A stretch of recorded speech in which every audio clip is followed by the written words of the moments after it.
Hello everyone, my name is Jipan and today I want to do the presentation of our research paper, a cross-entropy-based feature selection method for finally valued data classification. And before I get started, I want to express my gratitude to Dr. Zhu, who is my thesis advisor, and he supports me a lot, and finally we were able to convert this thesis to a real-world paper. And in this research, we are trying to develop a new feature selection method for the binary features. The reason is because the binary features not been well studied in the recent years. And also we want to define a new way to address the highly imbalanced data instead of modify the dataset itself by either a mapping-based cross-entropy formula. The only difference is in the log part. We will take the percentage of positive samples have feature value 1 with the target, which the value is 1, and the percentage of negative samples have feature 0 over the percentage of samples having target value is 0. And by applying the same example back again, we are trying to get the result, which is 0.746, which is much better than KL divergence and the cross entropy, but there are still more rooms to be improved.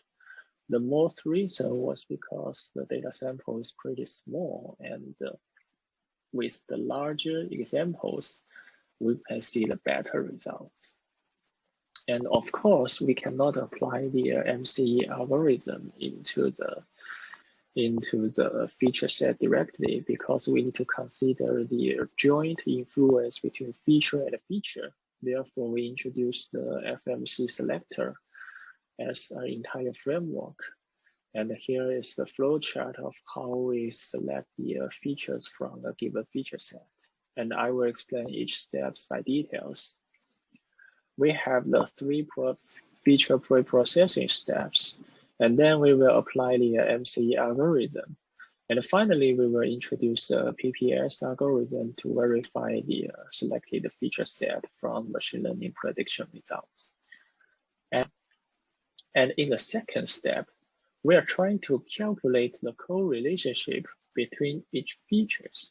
And for those features who are completely independent with other features, we will first put them into the candidate feature set.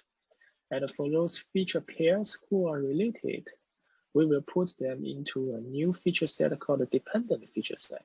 And of course, some correlation feature pairs might share the common features. So we will merge those feature pairs into a feature subset if that is the case.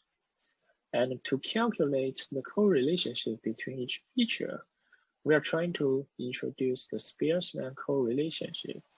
It tries to take a feature X and Y and calculate the ranking between each samples and apply that into this formula.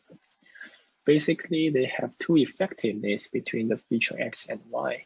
If we can see the left figure, we can see with the increase of X, the value of Y is also increased, which means that the feature X has a positive effectiveness over the feature Y. And also on the right side, with the increase of feature X, the value of Y is decreased, which means that the feature X has the negative effectiveness over feature Y. Both of them would be considered that feature X and Y have stronger correlationship, which needs to be extracted out and decide which one would be used for the winner feature. Be the only one feature from each correlated feature subset and put them into the candidate feature set. So at this time, all the feature in candidate feature set will be independent from each other without have the joint influence. Therefore, we can calculate the relation between each feature with target directly. And for those loosed feature, we will put all of them into the non-selected feature set, which means that they will not be considered anymore in the future. And to select the winner feature, we try to find the most representative feature from each subset. so that we introduce the Fisher linear discrimination formula, and it's trying to project a 3D objects into 1D. So here is a simple example. Suppose we have an object has a class 1 and a class 2.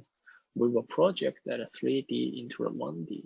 And from the result, we can see that the algorithm would consider the class 0 would sit on the 0, and the class 1 would be sit on 1. That would be the average value for the entire class. And the sample, which would be considered as class 0, should be sit as close as 0. And the sample which will be considered as class 1 should be sit as many as that 1.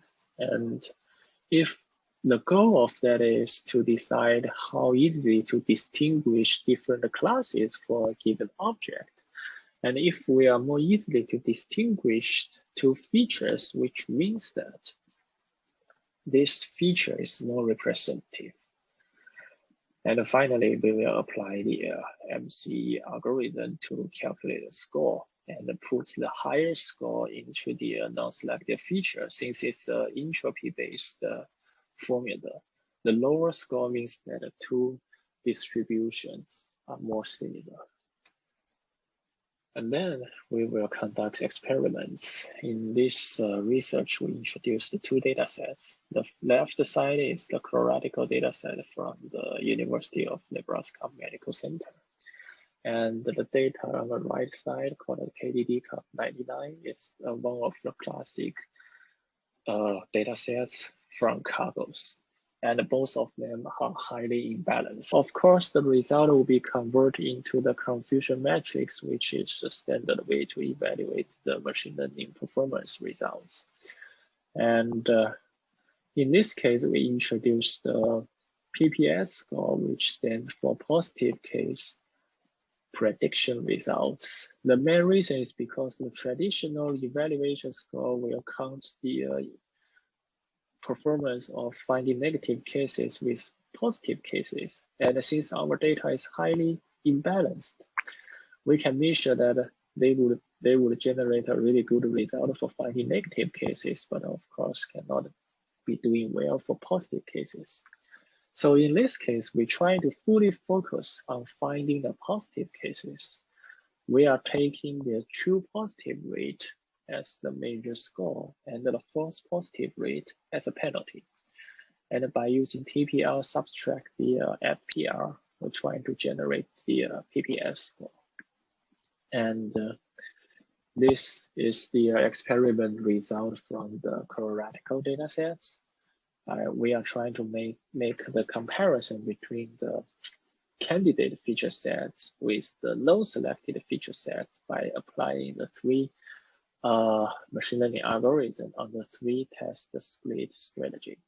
And based on the result, we can see there is advantage of our methods that we select a significant feature set over the non-significant feature sets, which means that the feature set we selected is actually correct. And this is the experiment result we are making. We are used for the KDD Cup 99 data sets. The first graph is also trying to make a comparison between the selected feature set with non-selected feature sets. And the second graph is trying to make a comparison between our method with other benchmarks. And we can see there's no clearly advantage of our method over other methods, which means that there are still more rooms for research. But another thing we can observe is that the overall performance for entire experiments are really good.